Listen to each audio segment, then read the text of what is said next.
My name is Tiffany. Before I got married, I worked full-time at a job with terrible conditions. The company piled on unpaid overtime, nearly 90 hours of it each month. I could barely keep up, yet felt like I had no other choice. After getting married, I thought about continuing to work, but my health had begun to suffer. Eventually, I decided to quit. Now my life has settled into a routine. I wake up and go to bed at regular hours, and I feel healthier than I have in years. When I quit, my husband, Theo, didn't object. He seemed genuinely happy about it. I think he liked the idea of me being at home, managing things there.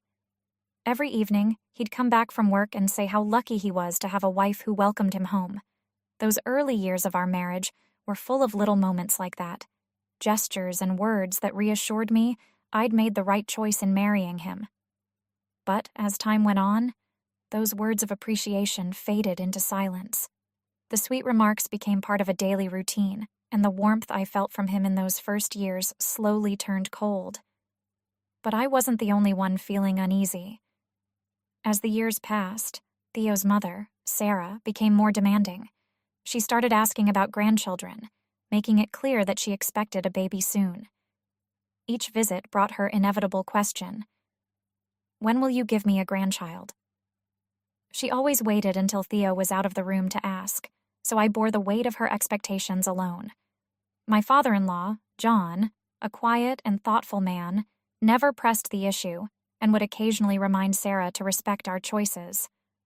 But Sarah was relentless. Every time, her voice added to the growing weight I felt in my chest. Theo had always been clear about his feelings on children. "They're a hassle," he'd say casually, brushing the topic aside. He found kids expensive, inconvenient, and had no desire to become a father. I had no problem with that. I didn't feel a pressing need for children myself.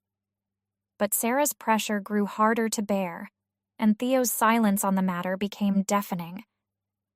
I once told him, "If you don't want kids, maybe you should explain that to your mom." But he just shrugged, saying, "That's a conversation for you to have. Isn't it usually the woman who talks about these things?"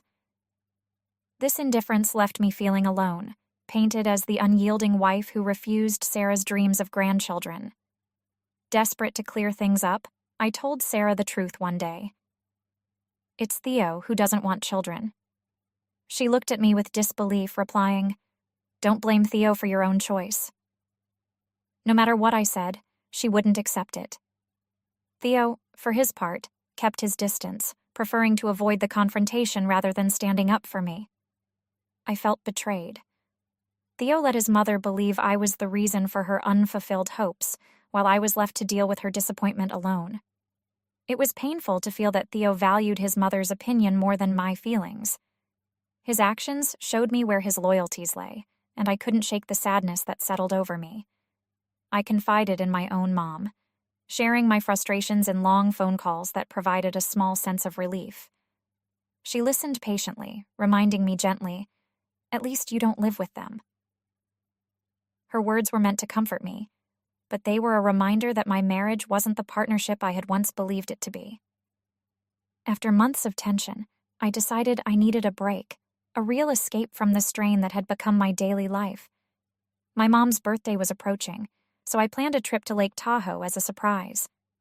I found a great deal on a beautiful hotel and arranged for my parents to join us. When I told Theo, he seemed indifferent, but when I mentioned the hotel was luxurious, he perked up. "We'll have separate rooms from your parents, right?" he asked, more focused on his own comfort than on the family celebration I'd planned.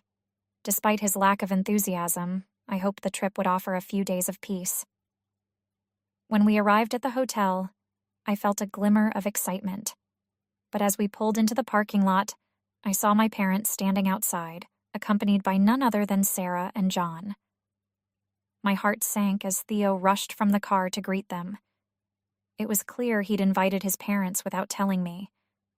I stood there, stunned, as Theo spoke to my parents, acting as though this surprise was his idea all along. "Isn't this place amazing?" Sarah said with a grin, glancing around the hotel grounds. "Make sure we're all taken care of, okay?" My parents, caught off guard, exchanged uncertain looks. Wait, this was supposed to be for my parents, I stammered, trying to regain control of the situation. But Sarah dismissed me with a wave of her hand. Oh, don't be selfish, Tiffany. You know family is important to Theo. You should care more about his parents, too. I felt anger simmering within me. I had planned this as a special trip for my family, a rare chance to spend quality time with them.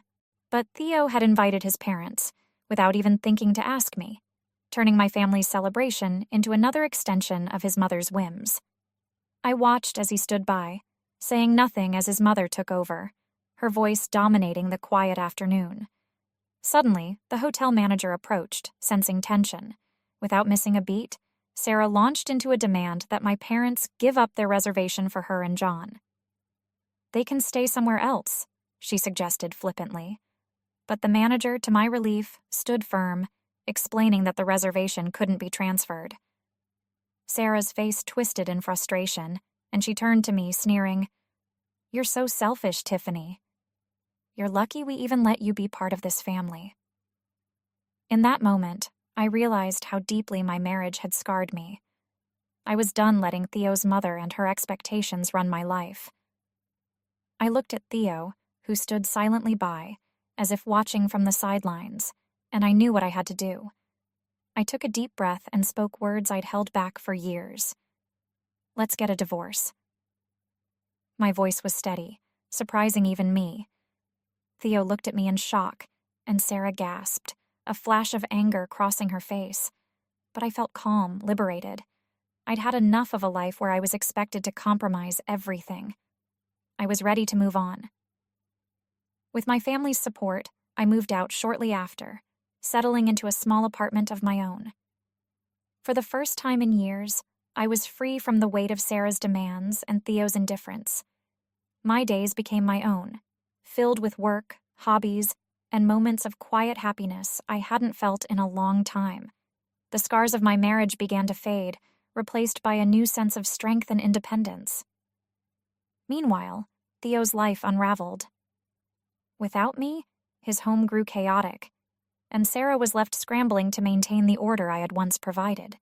Their frequent arguments became the talk of the neighborhood, their perfect facade crumbling under the weight of their dysfunction. One afternoon, I received a call from John, who offered a rare apology. "I'm sorry, Tiffany. I should have spoken up more. I never wanted things to end this way." His voice was sincere, and for the first time, I felt a sense of closure. He had always been a quiet presence, someone who saw the struggles I went through but felt powerless to intervene. Months passed, and my life continued to bloom. I reconnected with old friends,